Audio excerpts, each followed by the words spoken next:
So UFC Fight Night Qatar, Tsarukyan versus Hooker is this weekend, and this is one of the ones that have a lot of title implications on the line.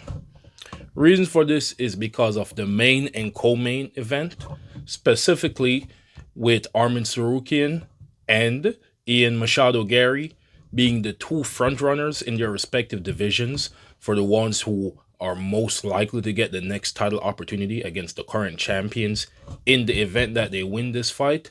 So there really is a lot of risk versus reward on the line right now. I'm going to go on with my fight predictions, starting with the early prelims, ending with the main event. So now let's get into it. We start with the early prelim opener of Marek Bulho versus Denzel Freeman. I personally have Marek Bulho in this one. Both of these fighters are debutants to the UFC currently. However, according to what I personally believe based off fight styles and matchups, I think Marek Bulho is the one with the advantage in this matchup. I think they're both great competitors, and I think they're both a good matchup for each other. But I think Bulho's overall well-roundedness is a little bit superior to Freeman's, and that in this specific matchup, he's most likely to win.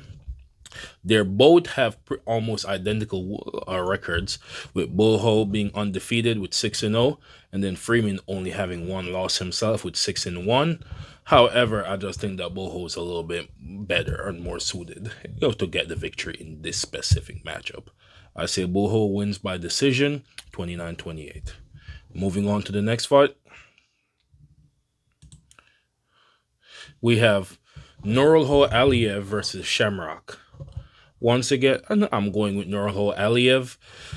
Same thing as before when I just said I think that he's more well-rounded. Difference is I think he's a little bit more aggressive in his finishing desires as opposed to Shamrock. Once again, another fighter that only has one loss versus an undefeated fighter, both of which I think are pretty great. However, I think Aliyev is a lot more aggressive in his execution. He even kind of looks like Habib, ironically. No, he's not from Dagestan, just to point that out. But I do believe that Aliyev, a lot more aggressive in his finishing desires, overall a bit more well-rounded. I think in the beginning, this will be a lot closer fight. Think that first round, maybe even the first two rounds, is going to be a lot more back and forth, determining and dictating of pace. Each fighter trying to impose their will, so to speak, on the other. But I believe that Aliyev will be the one who kind of starts branching out a little bit more, and he starts dictating the pace once it gets into the later rounds. I say the pace probably starts getting dictated around the later half of the second round, and he manages to more or less drown him, so to speak, and submit Shamrock in the third. I say Nura Aliyev by finish. I probably would assume personally, I'd say by submission, but if it was by knockout, I wouldn't be surprised at that either. Moving on to the next fight, we have Ismail Nardiev versus Ryan Loder. My opinion, I actually think that Nardiev wins this one. Loder technically has less blemishes, but he also has a lot less fights. So don't let that be the thing that really gets your eye overly focused. When you look right here, you literally see that, yes, while Nardiev has more than 3 times the losses, he also has more than 3 times the wins as well.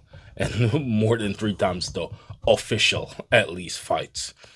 I think Nardiev is a lot more prepared, just being a lot more experienced, a lot more well-rounded, has faced a lot more increased opposition a lot of times. This results in a much more well-rounded fighter. The example of this would be Charles Oliveira, who has double-digit wins and almost double-digit wins and losses, and is very effective and currently one of the most dangerous people in the UFC's lightweight division. Same thing, different division, same concept. Think that Nardiev is basically the one who's most likely to get this victory. I just think that he's really, really just a little bit better than Loder. I say he wins by decision, 29-28. Moving on, we have what I personally feel like should be one of the most exciting fights of the night. Beskat Almakhan versus Alexandre Topuria. I'm going with Almacan with this one. I know a lot of people are probably going with Topuria because of the accomplishments of his little brother. And yes, if you can't tell by how they look and the name, the Alexander Topuria is Ilya Topuria, the current lightweight champion's brother, his older brother actually. They have similar stances, similar styles. However, I think that Ilya is a lot cleaner, a lot faster, and a lot more aggressive. I also think that he also is a lot more powerful. Ilya is also still currently undefeated, while Alexandre has one loss himself. Beskat Amakan has two losses himself, with one of those being against Omar Nurmagomedov, which was actually an initially very competitive fight. His power, when it comes to power, I actually think that Almakan has the advantage in this matchup. I think Almakan also has the sharper striking. I find his striking to be more accurate. And also, when you combine that with the power, I think that Almakan is the far more dangerous fighter in this matchup.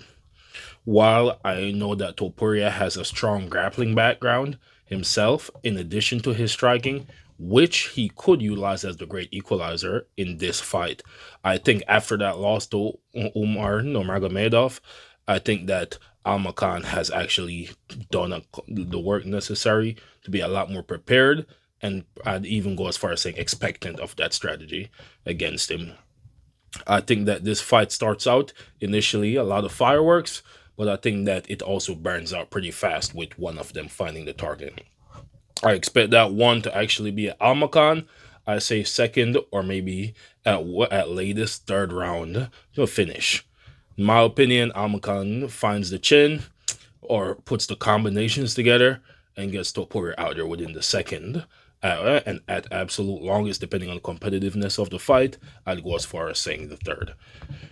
However, it is, as I said earlier, it's still possible that Topuria may manage to quote unquote check the grappling and find that opening in Almacan's game. But at this point, I think Almacan is a little bit too much too soon for Topuria. And I'd say that Almacan wins this fight by finishing the second. Moving on, we have Abdul Rahman Yakev versus Raquel Krikera. In this matchup, with the two, I'm going with Rafael Krikera. Yes, I'm going with the underdog a bit. In this one, I just think Krikera's striking is going to be a little bit more. I think he takes the O of Abdul Rahman. I think that he puts the combinations together, lands that right power strike, and get him out of there. I think that Rahman might be a little bit overconfident going into this one, might count him down and or count him out or look him over in this matchup, and leaves an opening that Krikera finds at the right moment. I say Krikera by second or third round finish. Moving on, we have Alex Perez versus Asu Almabayev. Overall, this should also be a pretty good fight. The UFC's flyweights at this point in time are all more or less very exciting matches. All of them are, I'd personally say, it's the most skilled division in the entire UFC.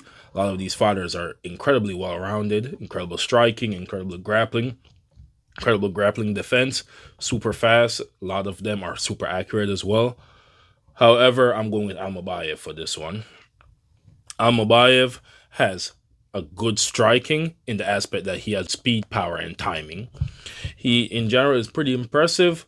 However, occasionally he has a bit of a tell with when he strikes, which could be an opening for a fighter as experienced as Alex Perez. With that being said, I still believe that Almabayev is skilled enough to adapt and or a bit overwhelm Alex Perez as the fight continues. I think Almabayev is a little bit too good, so to speak, to get taken out by Alex Perez at this point in his career. However, he also has to be very aware because Alex Perez isn't no joke.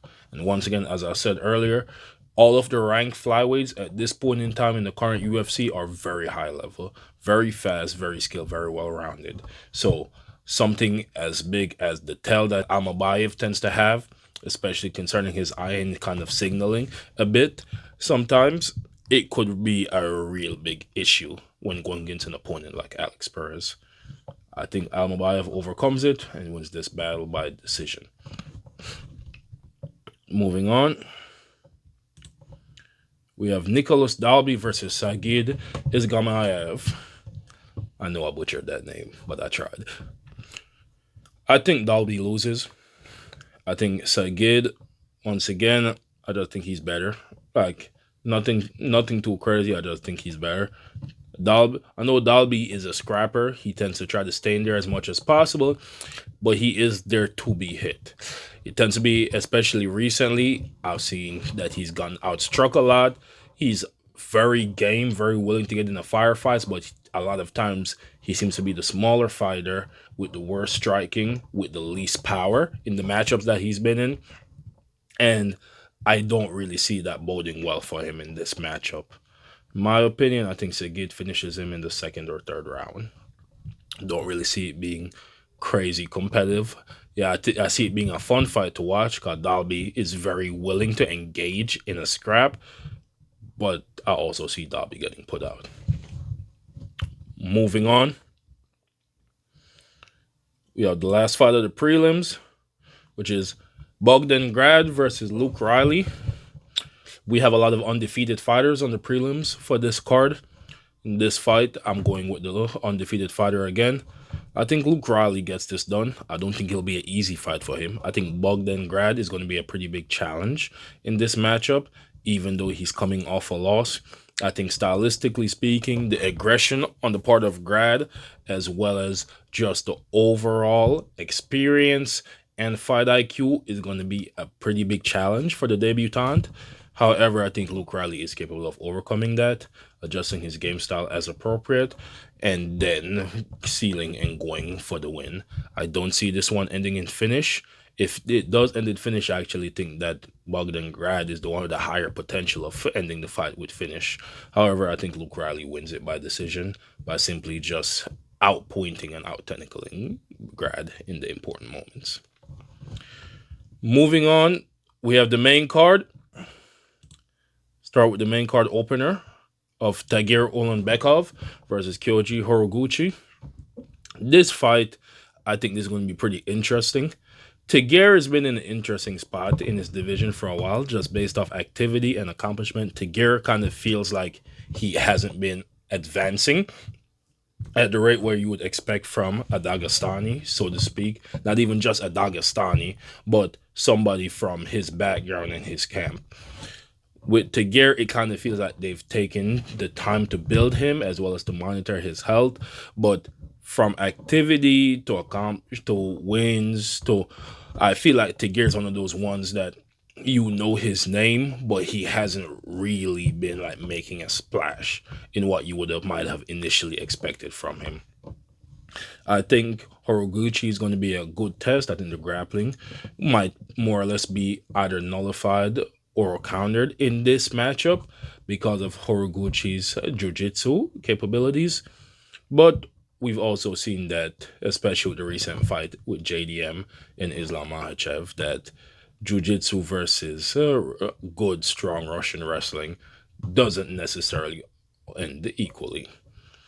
I think Tagir is very capable of winning this fight. I think he win by decision, but I think Tagir is at the stage in his career that he needs to make, quote unquote, make a moment. He needs to do something that makes other people scream for him to get an opportunity.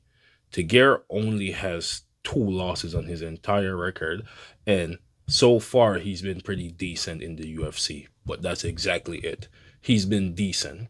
There's a reason why somebody like Joshua Van can kind of came out of nowhere, so to speak, made a splash and got shortlisted, even though a bit of luck was involved with Manel Kape pulling out, but still kind of get shortlisted into this opportunity and speed ran to the title, as opposed to Tagir, who more or less has been here for a bit. He's from a solid background, very recognized. His skills are pretty decent in and of itself. He has all the solid aspects to at least be mentioned a bit more often, but he kind of, so to speak, falls to the wayside because he hasn't really been making any actual noise. Nobody's really paying attention to the gear like that, besides just a few genuine like fans or a few genuine like people who are more serious about the sport. But overall, I still think Tagir is the better fighter. I don't think he gets a finish. I think a finish would bode well for him, but I don't think he gets it in this matchup. I think he wins by decision against Kyoji Horiguchi, 29-28. To be honest, I only be surprised if it was a split decision because of Horiguchi's skill set, but I still think Tagir wins it by decision. Moving on, we have a next fight of Sergey Spivak versus Shamil Gaziev. Initially, I wanted to go with Sergey Spivak for this matchup. I think skill wise, I think Sergey Spivak is actually the better fighter. Well around this, I think Spivak has better striking. I think he's more accurate. I think he's faster. I think he definitely has the better footwork. I also think that Spivak, at least in recent times, has gone against higher level opposition than Gaziev. However, the biggest thing, and I know this is heavyweight, and I always say everyone has power at heavyweight, but I think the biggest differential is Gaziev has a lot more power than Spivak. And Spivak has kind of been getting chinned in fairly recently. He's kind of been on the lower end of power for the heavyweight division. He's always, and Spivak has kind of slowly became the guy who tests whether or not the next heavyweight is really worthy of being a top heavyweight, so to speak. So Spivak has kind of, in a way, he's kind of become the Neil Magny of the heavyweight division. Like, you are the pressure test for the other people to decide whether or not they're actually who they appear to be or who we would like to believe them to be. Because of that, I don't see Spivak winning against Gaziev, despite thinking he's just overall the better fighter. I think Gaziev has too much power for him. Gaziev also has decent grappling for his size. Not the craziest thing you've seen, but good enough to work in the heavyweight division. I think Spivak is going to be far more accurate, land more strikes on Gaziev, and Gaziev's going to land cleaner, or just clean enough to daze him and then get him out of there. I think that if necessary, Gaziev will use his size, force the grappling exchanges, and use that to the advantage to kind of overwhelm Spivak. If he needs to win by decision, he will, but I honestly think that Gaziev just knocks him out. I think if it goes to decision, Spivak has the higher chance of winning, but I don't see Spivak making it to a decision. My opinion, second round finish by Shamil Gaziev on Sergey Spivak. Moving on, we have Jack Hermanson versus Matej Uruguay. I think Uruguay wins this one. I think Uruguay is just better, personally. I think Uruguay's got better striking. I think he's got better grappling. I think he's a bigger dog as well. Uruguay is every bit willing and capable of engaging in a firefight. Meaning, in the event that this fight got really gritty and it became a quote-unquote head-on collision, Uruguay dives in head first. Fully prepared, willing, and capable. I don't know if Jack Hermanson is capable of doing that. I think Uruguay breaks Hermanson with just pure pressure and onslaught. I know Hermanson is a fairly experienced fighter himself, but in this specific matchup, Uruguay probably is a bit too much for him, in my opinion. We've seen Uruguay in super firefights. We've seen him in easy washes. In this one, I think it starts off decent, but I think Uruguay basically drowns Hermanson, and I think he drowns him fairly swiftly. Wouldn't be surprised if this is a first round finish, but I'd say it's a first or second round finish. But in my opinion, my pick right now, if I'm calling it early, I'm feeling first round finish by Uruguay against Hermanson in this one. Moving on, we have an oldie but goodie as far as fighters are concerned. We have Volkan Oezdemir versus Alonzo Menifield. I'm confidently going with Oezdemir in this one. Menifield has a lot of power. Menifield, when it comes to pure power in his striking, is pretty dangerous. Skill set wise, I wouldn't say as much. Reason being, Alonzo Menifield swings very wildly. His footwork isn't that impressive. His timing, as far as accuracy with his striking, isn't anything to really write home about. His cardio isn't really crazy either. There isn't any specific aspect outside of just pure power that makes me feel impressed by Alonzo Menifield in this matchup. Volkan Oezdemir, on the other hand, is a lot cleaner boxer, a lot more technical. He's a lot more capable as far as cardio and efficiency and energy management is considered. I personally believe that in his entire career up to this point, as we know, Oezdemir has been around for a while. I think Oezdemir is actually the fought much, much, much better competition in general than Menifield has. We know Menifield has been around for a while as well, but I think Oezdemir is went against much better competition. I think Volkan Oezdemir much cleaner striking. I don't think Ozdemir's pure power is as great as Menifield's, but I think his accuracy is significantly better. I think his defensive techniques and his defense is much better. Footwork, much better. Aggressiveness, much better. Fight IQ, much better. Overall, outside of power, I think that Volkan Oezdemir is just way too much for Alonso Menifield. I kind of expect to see him more or less. I expect to see Menifield to get smothered if if he doesn't land that winging overhead right that he occasionally throws. If a lucky power shot, I'm not even going to call it lucky. If a power shot doesn't land clean enough, I think Volkan Oezdemir flushes him. My opinion, I say Volkan Oezdemir second round TKO. Moving on, we have the co-main event of Bilal Muhammad versus Ian Machado Gary. In this one, I think that this is one of the two most important fights of the night for obvious reasons. It is the co-main event. However, the reason I think it's one of the two most important fights is, as I said earlier, because of the title implications for this.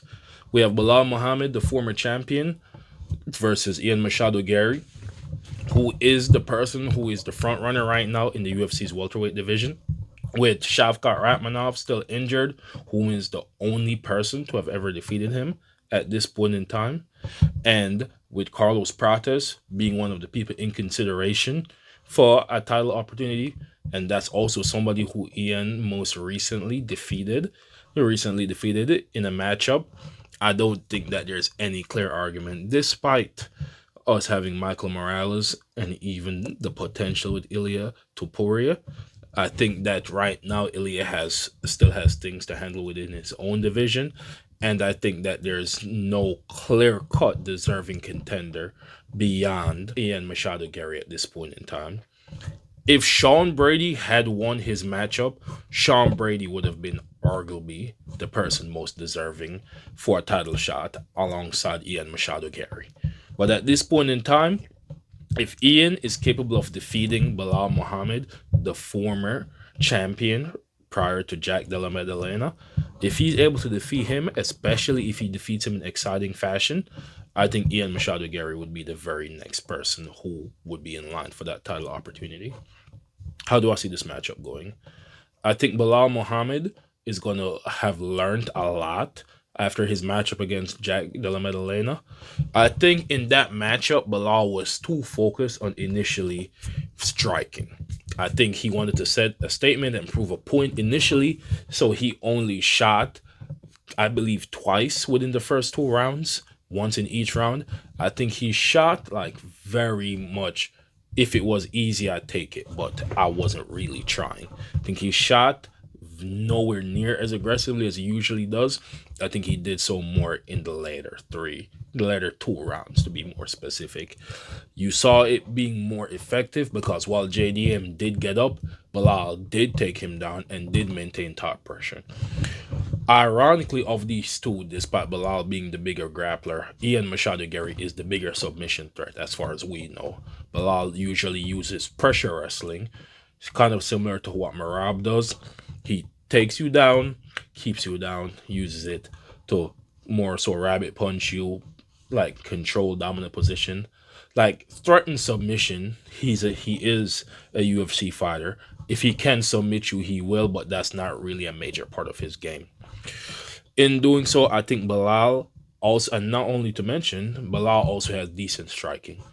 I know it sounds funny to say that grapplers are good strikers unless they're like overwhelmingly good, like an Ilya Topuria, for example. However, Bilal is actually a pretty good boxer. He's not a JDM.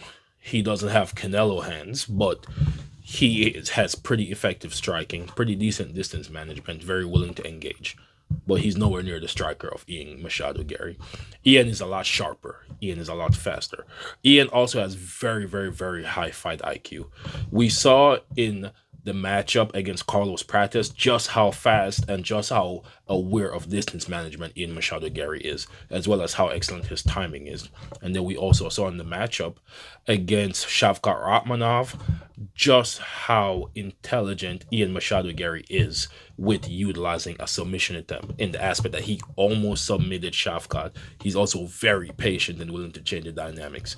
When we saw him go up against Michael Venom Page, the only person who could have been considered a more superior or accurate striker than he was very aware of that early and pushed the grappling offensive, which is a complete opposite of what we just saw Bilal Muhammad do against Jack Della Maddalena.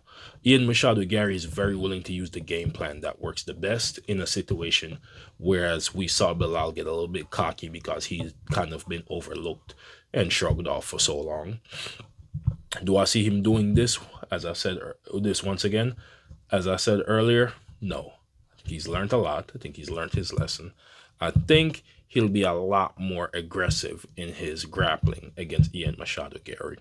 What I don't know is, especially with Ian Machado Gary working alongside Charles Oliveira for a lot of his preparations in recent times, him working with the Shoot the Box Academy in Brazil, I genuinely don't know what the submissions are going to look. And if Ian Machado Gary has improved his submissions to the point that they're effective against somebody who is a pressure grappler, like Bilal, who doesn't really initiate or utilize a lot of ground and pound, it might just nullify or present a genuine threat to Bilal's wrestling. If that is the case, Bilal may be in genuine danger. Because as good as his striking is, it's nowhere near as good as Ian Machado Gary's. And he'd be at genuine risk in this matchup. Personally, I do believe that Bilal still wins this. I think Bilal wins this by a decision. You know who saw that coming. But I think Bilal wins this by decision because I think that Bilal's pressure wrestling, I think he's got better wrestling in the open. I think he has better fence wrestling. I think he has better positional awareness as far as getting to his wrestling positions. I don't know how good Ian's defensive jiu-jitsu is looking. I see that his offensive jiu-jitsu has been looking more and more better in each outing. However, his defensive jiu-jitsu, that has yet to be properly tested. So I don't know how it would match up against Bilal Muhammad's wrestling. And when it comes to getting close and getting gritty, I also think that Bilal's going to do better in those aspects. I think his dirty boxing just works out better when it comes to the clinches.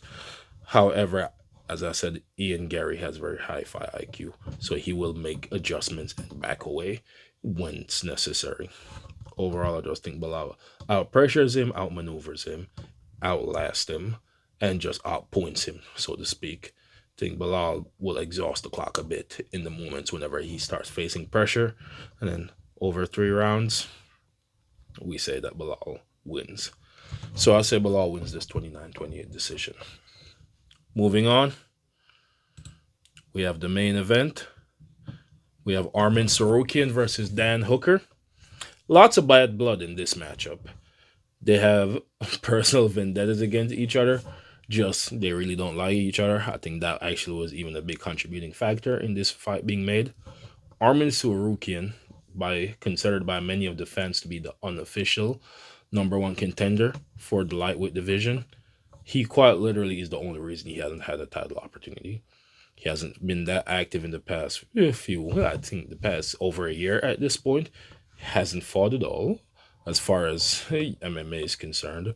He got injured initially, like were ruining an event almost, where Islam Makhachev ended up fighting Renato Moicano as the replacement instead. Also could have had a pretty close title opportunity almost immediately after his win against Charles Oliveira, but he wanted that time to get ready so that he had a better opportunity against Islam, which makes sense. But he's kind of been on the UFC's bad side for a bit now. He's ruined a lot of his own opportunities with nonsense, not to mention antics outside of the ring, like getting in the fights with other fighters and all of this. Right now, him going against Dan Hooker, a lot of people picking him to win. I personally am one of those. I think that striking wise, I think Armin Sarukin's actually a better striker, overall striker. I think Dan Hooker is the better boxer. I think he's more accurate and a lot more accustomed to a gritty fight. But I think Armin Sarukin's kicks become the great equalizer. I think Armin Sarukin is a lot better, well rounded in the maneuvers and angles in which he strikes from. Believe that that Armin Sarukin is simply the better wrestler for obvious reasons. I think he has better takedowns, better timings, better mat awareness. I think overall, I also think that he actually has more power than Dan Hooker as well. So I think Dan Hooker will land more shots. I think Sorokin's shots will be more effective and draw bigger reactions in this matchup as well. With that added grappling threat, it also gives Sorokin a lot more different angles that he can attack from. And then with this also being 5 rounds, despite Dan Hooker have really amazing cardio and been in there with the best of the best himself, with the likes of Islam Makhachev, Dustin Poirier. But even using that Islam fight as an example, we've seen Hooker fight Islam and we've seen Sorokin fight Islam, and they went very different ways. While they both lost, the way in which they lost, one was a domination, the other one was a defeat. And Hooker got dominated. While he's advanced a lot within his career, there's still a lot of those same gaps. Pure striking wise, yes. If we're just standing, no kicks, no shooting shots, yeah, I'd give Hooker the advantage. But this is MMA. And when it comes to who's the better MMA fighter, I'm going Armin Sarukian. Think I wouldn't be surprised if Armin Tsarukyan got the finish. I'd say fourth or fifth round finish on the part of Armin Tsarukyan. Or the reason why I'm even giving it that much is because Hooker is a dog. He is more experienced. He has good takedown defense. We just saw him against Mateus Gamrot. We saw the improvements, and Mateus Gamrot did beat Armin Tsarukyan, one of his few losses as well. We've seen these matchups, but once again, when you add the power threat of Armin Tsarukyan onto that threat, Dan Hooker has a lot to worry about. I pick Tsarukyan winning this by finish in the fourth or fifth round. Shall we see what actually happens? That would be the end of the video for me. I thank and appreciate all of y'all for sticking around till the end. Please drop a like, a comment, subscribe to the channel, and share the video. Till I see y'all next time. Peace.